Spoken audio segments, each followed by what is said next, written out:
Thank you very much to my co-panelists, to Norman, Susan, Jennifer, Jessica, and our respondent, Marlia. Thank you very much. So on February 13, 2011, I got some very bad news. Of course, it was mostly my fault. When I heard the old Mercedes spinning its wheels stuck in the snow in downtown Denver, Colorado, neither my dog Maddie nor I could have predicted the night would include putting my hand through the headlight of that Mercedes, trying to push it out of the snow. I also couldn't have known about what seemed like pint after pint of blood just seeping out of my wrist, dangerously close to my artery. I didn't imagine the paramedics saying words like partial and amputation in the same sentence and referring to the damage I had done to myself. Nor was I ready for the surgeon who told me that my good deed helping a stranger on the street would mean that I would never again regain feeling in my left hand. I got that news, and it really altered my life, and it was not a happy beginning to Valentine's Day the next morning. Which brings me to my paper, titled The Banality of Breaking Bad News, Power Play in Mediated Doctor-Patient Interactions. So in this paper, I do a few things. First, I explain the most prevalent model for breaking bad news, an unfortunately named acronym, the SPIKES model. Next, I conduct a cluster analysis of instances of breaking bad news in medicine from two artifacts, Wit and Angels in America, both films and works of critical acclaim directed by the late Mike Nichols, who unfortunately just passed away this week.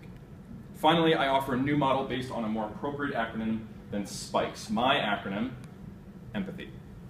So, the thrust of my argument is that fictionalized accounts of breaking bad news in film signify a sort of widespread public dissatisfaction with the perceived unempathetic status quo. All right? I fear that those badly done deliveries are contributing to a culture of banality in healthcare, neglecting the life world of the patient, as Elliot Mishler calls it. So I borrow from Hannah Arendt's important book, Eichmann in Jerusalem, in the paper, but I'll focus more on my findings from the film analysis today. But first, that old SPIKES model. All right, so the model itself is actually pretty good in my opinion. I've used elements of it in teaching medical students at the University of Colorado, and it works okay. So SPIKES stands for setting, perception, invitation, knowledge, empathy, and summary, SPIKES.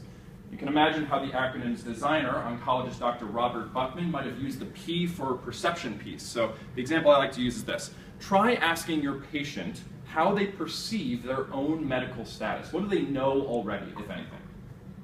Now, the difficulty in this model, however, seems to be around that E for empathy part. So student doctors often have a hard time knowing how to empathize with a patient receiving an advanced cancer diagnosis, for example. But I don't know what it's like to have cancer, they tell me. It's not that they don't feel bad for their patients, but sympathy and empathy, as we know, are two very different beasts. And that bestiality is actually an interesting rhetorical strategy on display in my artifacts. So the Pulitzer Prize-winning plays that have been turned into HBO films, Wit and Angels in America again. So let me briefly describe how cluster analysis works for those who aren't familiar with Kenneth Burke's method of rhetorical criticism. All right, so basically, Burke posited that we could uncover a rhetor's worldview, in these cases, the director, Mike Nichols, and we do that by first identifying the key terms in the work, finding what clusters around those key terms, and then categorizing and comparing those clusters. So, for example, in the opening scene of Wit, the doctor is breaking the bad news to his patient that she has stage 4 ovarian cancer. There is no stage 5, we hear.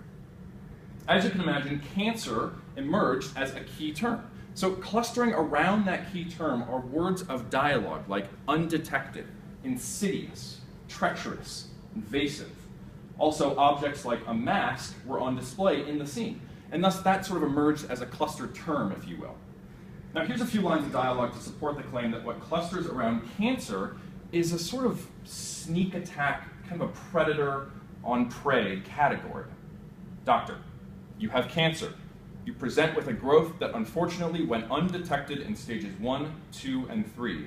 Now it is an insidious endocarcinoma. Patient, insidious. Doctor, insidious means undetectable at an early step. Patient, insidious means treacherous. So, in Wit, what I found is that the doctor is being constructed as a patriarchal predator hunting its prey, stripping the patient of their autonomy and their voice. Instead of terrorizing patients, perhaps a doctor should walk the road of illness alongside the patient, possibly turning that patriarchy into a kind of maternal compassion. In Angels in America, I found that power, or clout, as they use the word, is personified as a beast as well. In this case, the beast with the most power is going to be the most persuasive. Because doctors have that power, right, of knowledge, of treatment options, the patient, who has been stripped of power by the HIV diagnosis, has to reconstruct himself as a man of importance. Roy Cohn is not a homosexual, our vision declares. Homosexuals are men who know nobody and who nobody knows, who have zero clout. Does this sound like me? Because a patient's sense of control can be lost upon hearing their diagnosis for the first time, doctors should work to shed their power and simultaneously lend credence to the patient's lived experience. Perhaps doctors might say, I want to give you the power to help determine your own course of care. To that end, what are your goals going forward? How can I help you achieve those goals? I have some nodding faces in the audience, which makes me think that there's no way doctors could possibly do this, and I disagree. I've seen doctors in fantastic real-life situations and in standardized patient-actor situations, encounters, and both times I've seen it really successfully work, especially with some good coaching. Now, finally, as a rhetorician, my goal is amelioration. So based on my findings from the cluster analysis, I created a new model for breaking bad news, the empathy model. So empathy stands for enlist, meaning/mothering, pause, alongside, touch, hope, and you, empathy. One piece of the model, the P for pause, might center around what Dr. Kiernan and her colleagues call story listening. So throughout the encounter, doctors should look for chances to pause, right, to really listen rather than speak, and allow for a full response and a range of emotions. We're going back to the A for alongside. Doctors could try partnering language. Let's work together on this, okay?